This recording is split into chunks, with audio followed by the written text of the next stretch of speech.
na bahala kay Clara. Kailangan mo nang bumalik sa kulungan bago sila magpalit ng guards.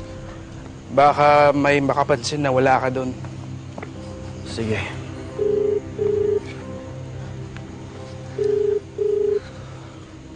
Hello? Nakuha mo na ba si Clara? Huwag mo na akong tawagan ulit. Wait! Sabi mo hindi mo sasaktan si Jason kapalit ng pagkontak ko kay Clara. Mahal mo talaga yung bastardong yun, no? Pero sige, maayos akong kausap. Kahit kating-katin akong gumanti dyan sa Jason na yan, pipigilan ko ang sarili ko. Okay? Thank you. Yun lang ang kailangan kong malaman.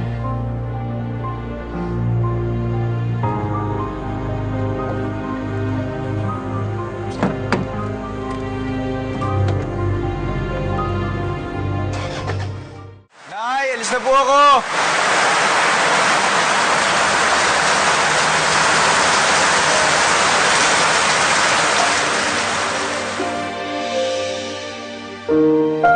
Sakay ka lang? Kailangan mo ba ng tulong? Naaawa ka lang sa akin, kaya mo sinabi yan. Hindi ako naaawa sa'yo. Sagutin mo yung tanong ko. Mahal mo rin ba ako? Kaya mahal mo ba ako? Oo! Oo! Mahal din kita!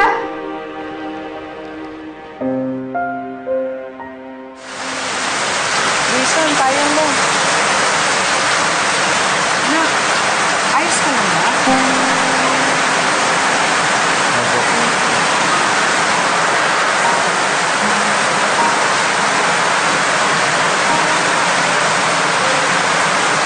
Naalala ko si Clara.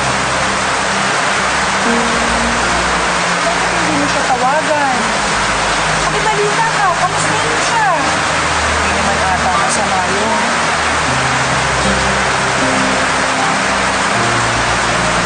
Sapat na sa akin na malaman ko na ligtas siya kasama ko. Pag tinawagan ko lang siya, naalala niya yung mga bagay na gusto niya kalimutan.